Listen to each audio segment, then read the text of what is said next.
You want to see what's on the news? And Sean, I was representing those people. Don't I know this guy from somewhere? For years, but especially during the campaign. I know him from someplace. I just can't put my thumb on it, bro. What do you think? Class people. And they've been marginalized, frustrated. They've been pushed aside, talked down to. It's Curtis and Sliwa. I am their spokesperson. I know who and that's he why is. They'll have an opportunity I'm going to make a video about this. Amina, turn the cameras on.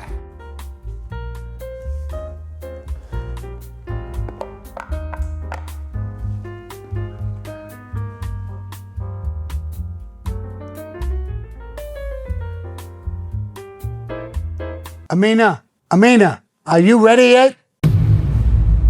Hey guys, as you probably know, there's a pretty important race for the mayor of New York City. But one thing you probably don't know, that one of those candidates had a run-in with the mob years ago. And it involves John Gotti Jr. himself. That man is Curtis Sliwa. And today I'm going to tell you the story. First, let me lay the groundwork. Curtis Sliwa was born on March 26, 1954, in Canarsie, Brooklyn. He grew up during the height of the American Mafia, back when the five families were unstoppable. He had always had a distaste for any type of criminal activity. As a young adult, his distaste grew. And turn that into a jail because you're going to be loading it up with guardian angels. We are going to fight for the streets of New York City. Street gangs like the Black Spades, the Savage Skulls, and Seven Immortals started becoming much more prominent in the criminal underworld. And as the crime rose, there was one place that became notoriously dangerous: the New York subways.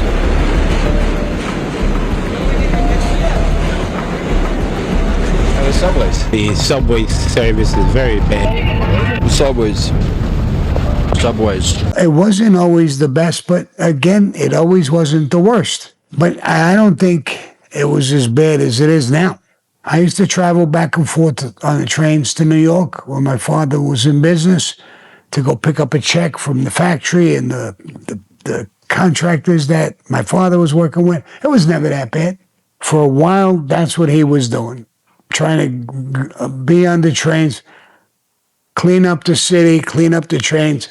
I think he was a fake with his red bandana on his head and try to make a name for himself. And he did make a name for himself as a loud-mouthed asshole who just bothered everybody. Some people say it was a good thing.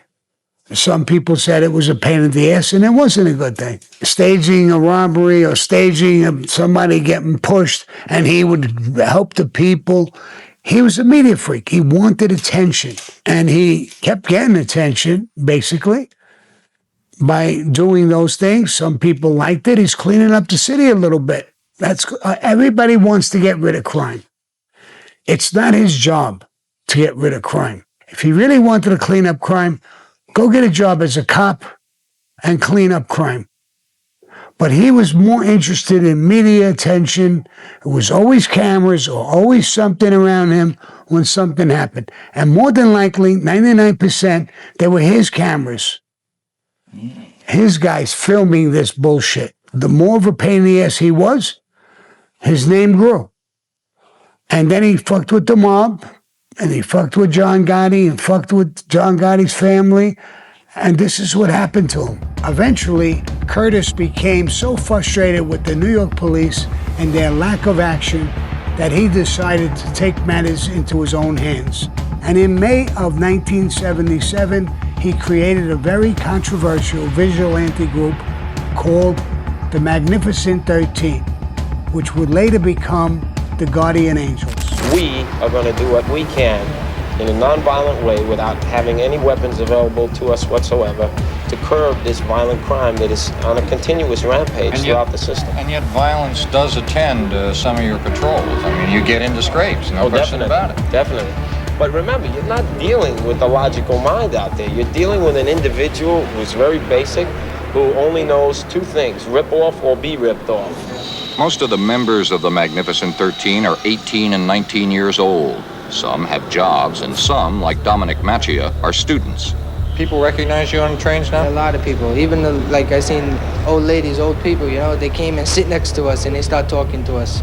You know, and they say, oh, you know, I'm glad you're doing this. Can I have an address or a telephone number that I can call to back you up? You know, telling people that you're doing good work. When they do join, do they understand the danger, the possibility that there could be personal danger for them involved? Quite so. Remember, these are street people. They are from the streets of New York City. Some are from middle-class areas. Some are from very low, impoverished areas. Yet, street logic tells you, you know, to go and try to deal with people that carry guns and knives without you yourself having a weapon is insanity. Who the fuck are you? What are you, a judge and jury and a cop? You're everything rolled up into one? You making these decisions? You see a couple of black guys standing there, for you, they're criminals right away? And you want to get your people and fuck with them and save people? Who are you? You're doing things before anything even happened. And they said there's skirmishes he wound up in and things and problems. So this is what he dealt with. Now, he's doing this with a whole bunch of young kids. Now, I'm sure some people saw them, heard these things that he was doing, and felt a little safer, a little better. Anybody who's a woman, an older person would say, oh, good. The kids are trying to help us. It's a normal reaction. But I don't know what's going through his fucking mind. But you're going out looking for problems, looking for things that are not even there. He's even saying it. You look for people for impoverished areas. If somebody was hurting an old lady or a man or anybody and you helped, that's a good thing. That's what the cop means. But not what he's doing. He's creating could be creating a problem. Now, the other cop who says what? Now, I have a video right here where he provokes somebody. He goes up to him and provokes them. He makes this problem happen. And I realized that there was a big difference of opinion between the way I wanted the subway program to be run and the way Curtis wanted the program to be run. I think he wanted a more violent approach than I really wanted. I felt that he was taking it too far. I felt that we should concentrate on the actual patrol of the subway and actually being out there on a consistent basis than finding things that would catch the news's attention. Don't worry about it. I'll be coming with it. Just remember that. Remember what? Don't worry about it. You respect me. Don't worry about it. You respect me. I'll respect you. Yeah. I'm off first. I didn't mind all night. I was just walking. I talked to any way I want. I wasn't talking to you. I wasn't talking to none of guys. I just said they feel me. That's it. That's all I said. If I was talking, it went right in front of you. Does that give you the right to form a band of people and go roaming around the subway interfering with others? Definitely. If we're not doing it with weapons, if we're paying our way on, if we're law-abiding citizens, it gives me the right, because if the authorities cannot deal with these people, if they continue to give us excuses why this thing exists and keep growing, crime is on a spiraling rate, then we ourselves, as normal citizens, honest, hardworking citizens, have to do something. I'm not just going to sit home and let this situation get totally out of hand. I love my city, and I'm going to do something about it. This guy's got no rules, no laws. He picks on people for whatever color or race or whatever he thinks is bad. He's not a professional. He's not trained. This is insanity. And this is somebody who's looking to make a name for himself through the media and trying to be on the right side, on the good side. Sounds like it, but that's not, I don't believe that's his motive. A freak looking for publicity. And during the Gotti trial, he even admitting to faking events, things that happened. He faked it. They made it up. They made like somebody's getting hurt, and he and his guys ran to the rescue. That's horrible. That's horrible. But it doesn't take a tough guy to walk over to somebody and try to talk to them out of it when you got 6 or 7 guys all on your side.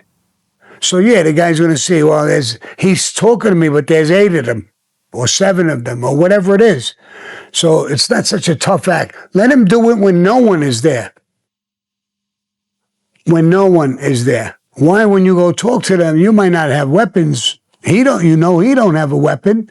You got 8 guys, 7 guys. That's a weapon. That's more than a weapon. I know I would feel comfortable walking with 7 guys and talking to 1 guy or 2 guys. He's looking at him. He's with 5, 6 other guys, cameras. You put this guy on the spot. And the guy answered him. I wasn't talking to him. I wasn't even doing nothing. I was walking down the thing. You assume he's in a gang. You assume. This is ridiculous. This guy is ridiculous. His organization is insane. And that's all I can say about it. The proof is in the pudding. So this is all he's a staged act. And he always was. Even at a young age. Now it got worse and worse as he went along. And then he disappeared for a while. I never heard hide or hair of him anymore until this whole thing happened with the Gottis, and he just became obsessed with the Mafia, with Gotti. He never fucked with Gotti, I don't think, when he was on the street. He fucked with him while he was in jail. That's not a tough guy. Why didn't you fuck him? He had a club in Queens, in Manhattan. Why didn't you go fuck with John Gotti there, to his face? I had a club. There's hundreds of guys who had clubs. Why didn't you come to our clubs? But you just wanted to mouth off with your cameras and your this and your that. So there you have it. That interview was from 1979. And that's the Guardian Angels in a nutshell. Look, I don't know everything about the Guardian Angels, but I do know that one of them sold his life story on television. And the more attention he got, the more controversial he became. You were almost a victim of some jerk who was taught to hate you in Bensonhurst and tried to plunge a knife into your heart. He didn't try, he did. Exactly. And what did I do? Well, why? What did I do? Well, wait a second, Al. Let him finish, What please. did I do? Why? Please. Please. One at a Because of time. the way One at a time, please. He was brought up to hate. He at one point heard within his neighborhood or his background, people referred to you as a jungle bunny, a coon. And he learned to hate Al Sharpton. So much so he wanted to kill you. Look at myself, we're the same age, shot 5 times because I made statements about organized crime. They hate me so much they want to kill us. The words lead to the hate. What offends us, many of us, is as a civil rights leader. And we should be role models because we're leaders of a whole new generation. When blacks stand outside of that Korean market and yell, hey, you slant-eyed monkeys, you goops, you ching-changs, go back there to where you belong. And their rights are being violated, and we all as a community stay silent. That does as much injustice as a knife in Yankel Rosenbaum or a car that hits Michael Griffin. Right. For instance, in Canarsie, we were both together. We watched. I was embarrassed because on both sides there were young Italians I grew up with that were holding up watermelons to your demonstrators, saying, go back to Africa, and yet on the other side, there were blacks holding boxes of Ronzoni spaghetti going, spaghetti benders, organ grounders. All I'm saying is, Al, if we're gonna make it better for our children and our children's children, the moment one of our people steps out of line and says, kill the Jews, or kill the Spics, or kill the Guineas, we must rise up immediately and condemn them. By 1992, Sliwa had a career of antagonizing the Mafia. And when John Gotti went to trial in February of 1992, it quietly became Curtis's favorite topic. I would critique the trial each and every morning after the day before's testimony. And I would talk about what an enemy of society, a cretin with chromosome damage, a knuckle dragger, a jadrul, a musclehead this Gotti Sr. was. And naturally, every sycophant, toady, and lackey throughout the New York area would call up, disparage me, threaten me, and tell me that I would soon be room temperature. And I would say, "Ufa to you," and language that I can't even describe here. But you know what? They actually carried out their threats. And that's exactly what they did. They made good on their threats. John Gotti had an AM radio in prison, and he heard all the stories. And I know he must have been fucking ripping fucking mad. You got to remember, at this time, me and John Gotti were already pinched. And while our trial was going on, Sliwa never backed down. Actually, he got a lot worse. At one point, he called John Gotti as the #1 drug dealer in the country. He blamed John Gotti for spreading all the crack cocaine across the country. And he called him America's public enemy #1. But John Gotti Jr. was still around. And at one point on his visit with his dad, John Gotti told John Jr., get rid of this motherfucker. So the Gambino family planned a hit. Not a beating, a hit. So at this point, I'm going to start with Curtis Sliwa's story first. The two-man hit team drove a stolen cab around Sliwa's block for 6 days, knowing that eventually he would pick them. Finally, on the morning of June 19th, as Curtis walked out of his apartment to go on his radio station, he did. According to Sliwa, the cab driver looked normal, nothing out of the ordinary. There was something stuffed under the dash in the passenger seat, covered by a blanket, but Curtis didn't think anything of it. Big mistake. Why? Because under the blanket was a shooter, hiding and waiting for his moment, and pointed a .38 revolver at Sliwa. He shouted, "Take this, you son of a bitch," and shot 2 bullets through Curtis's leg and lower abdominal. In the chaos, Curtis made an attempt to dive out of the cab, but when he pulled on the handle, it broke. He picked up his guardian angel walkie-talkie and shouted, "Angel code red, Angel 1. The Angel slammed Curtis into a parked car, and the gunman fired one last shot and shoved him out of the car. Michael and Joey sped off. No one noticed who was in the cab.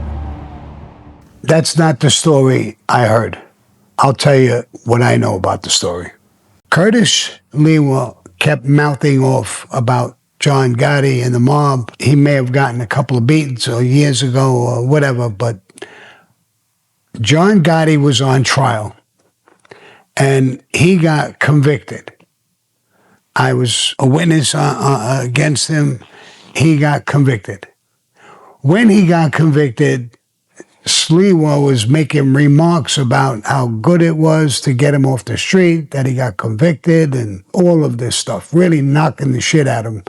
John didn't get sentenced yet. And he was also knocking John Gotti's wife and his daughter, Vicky.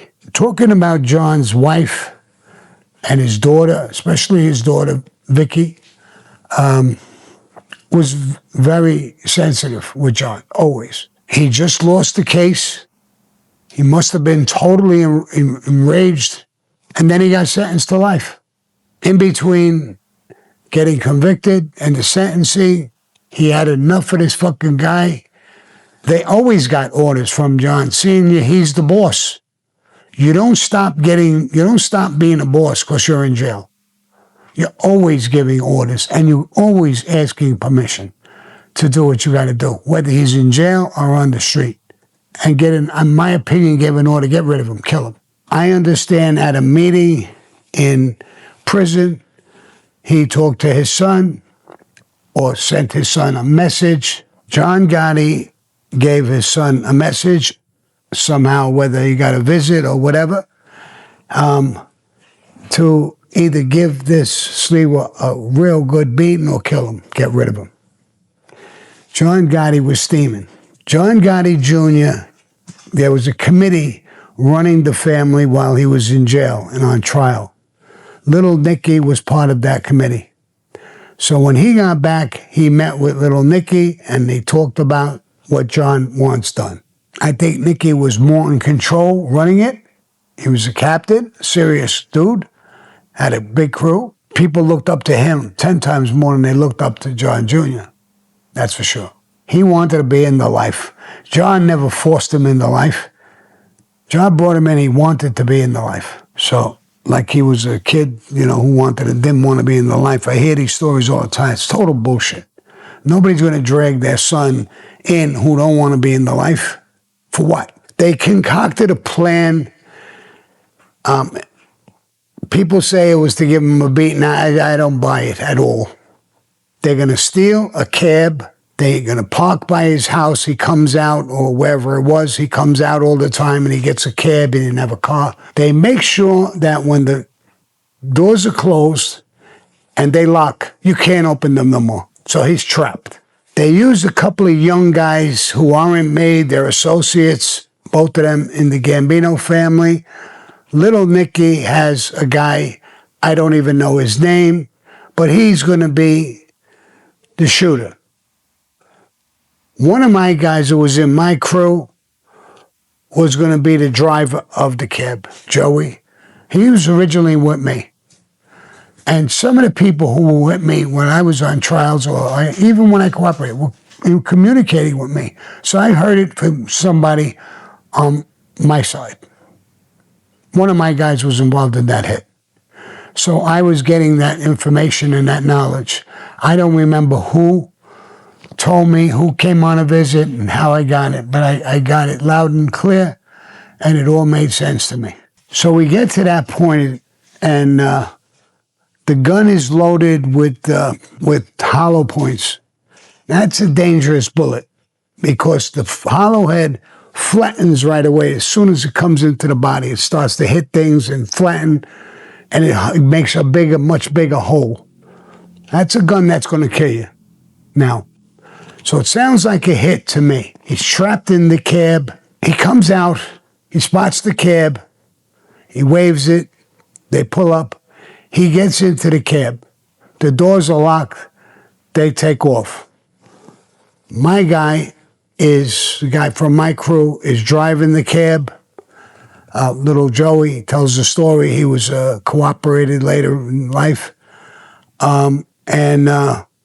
The shooter was under a blanket in the front. As they pull away and they get going, they're going in not where he wanted to go, in the wrong direction. He starts complaining. The guy comes out from the blanket and he jumps up, Sliwa, and he shoots him. He's waving his hands and trying to open the door. He can't open the door. He's waving his hands. He gets shot again. The window is open partially. He's opening the window. He's trying to get out of the car. He's shot again. Joey sees that he's got his body a little bit out the window to stop him. He's banging the car against other cars to smash him or bring him back in. I understand the old Cadillacs, they had points at the end years ago. His jacket or shirt or whatever he had on catches onto the point of the car. Now they're doing 30, 40 miles an hour or whatever they're doing, and he's ripped right out of the car. And that's how he survives this hit. So some people say he was supposed to get a beating. It doesn't sound like a beating to me. As soon as the guy came out of the blanket, he came out shooting. And he shot him multiple times. Joey is looking to smash him into a parked car. He's banging into parked cars. That doesn't seem like they're looking to give him a beating. So who gave the order? Whether it was John Jr., it had to be John Jr. because John was in jail, so it came from John. And this wouldn't happen if it didn't come from John. That definitely came from John. And John Jr. did what he was supposed to do to go to Little Nicky. And Little Nicky either decided, fuck giving him a beating, let's kill him. And basically, that's what happened in that car and in that situation. So that's the story of the hit, the way I heard it, and I concluded in my own head. You can go in there with a bat, you can go in there with a blackjack if you're going to give him a beating, if you're going to kidnap him, whatever you're going to do. You don't come out shooting a gun. You don't even bring a gun. And even if you did, maybe you still got the gun or hidden in the seat and you're fighting and you grab the gun. He came out shooting. As soon as he came out, he shot him. Sliwa said that he went over the seat, he jumped over, he grabbed the wheel, he fought them off. Even Lily knows that's all bullshit. Go lay down, Lily. He's making himself look good. He's full of shit. If he didn't get out the window, he would have died in that cab. And but he makes up his own story, and that's fine. Now, maybe other news people look at something like this, if he would have got killed, or even what happened, and say to themselves, let me shut my mouth. Let me not get too personal. Or just report the story. You're a news guy. Report the story. But when you're making this thing personal, then this is what you get. You can have a retaliation from people. Especially you put a guy in jail who's fighting for his life and his freedom.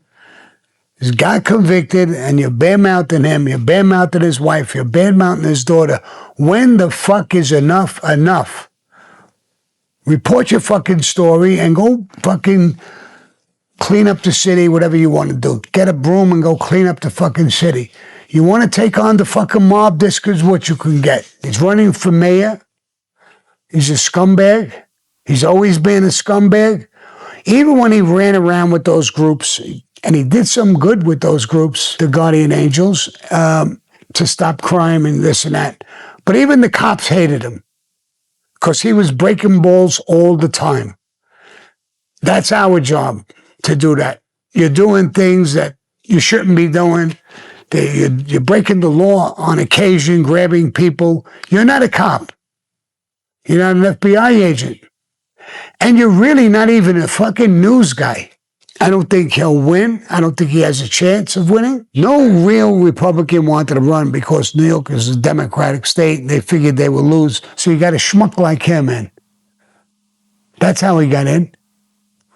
Because a normal Republican don't want to run. So he squeezes in and he comes up with all this bullshit. But this is what happened in that era of time when John Gotti gave an order to take him out, get rid of him. However, whoever made this story about a beating, I don't know. I don't buy it. None of it feels like a beating. None of it looks like a beating. It looks like they were trying to kill him. And the hit was botched. Not really botched. It was a great hit. He couldn't get out. The doors were locked. Who would think that his shirt or jacket would get stuck on a car and he was yanked out? Because I'm sure if he didn't get yanked out, while he was trying to get out, the guy would have kept shooting him in the back or in the ass or wherever. That's what he was doing. So he would have took another 2-3 more shots. Maybe that took the wind out of him and he would have collapsed, and that's the end of him. He would have been dead in the cab. They would have went somewhere. Maybe they planned to get rid of the body. I don't know. If they were going to give a beating, they wouldn't plan to get rid of the body. But so I don't buy the whole thing. I buy the story is the way I heard it. And it's told multiple different ways, including his way. And you can see the holes in everyone's story. And my story, and I wasn't there, but I heard it, I knew it, and I believe that's what happened to him. There's a few other people who've done videos about this hit on Sliwa. Mikey Scars is one of them. He's done a pretty good interview about the case. He knows about it. So if you want to go to his station and interview about Sliwa and stuff like that, it'd be my pleasure. So now this guy is running for mayor of New York. And I got to tell you, I don't think he's changed a bit. He's still a loudmouth. He thrives off of publicity. He makes up his own bullshit. I don't like Zolan Randami either. But this guy's worse. So guys, I'm going to wrap it up. And I hope you enjoyed the story. More will come. Point of the story is I love the city of New York. I'm a New Yorker in my heart. I've been a New Yorker all my life. And I felt that I had to say this to the people in New York and you guys who are listening to the program. So don't forget, like, subscribe. I'll see you next time. Adios, my motherfuckers.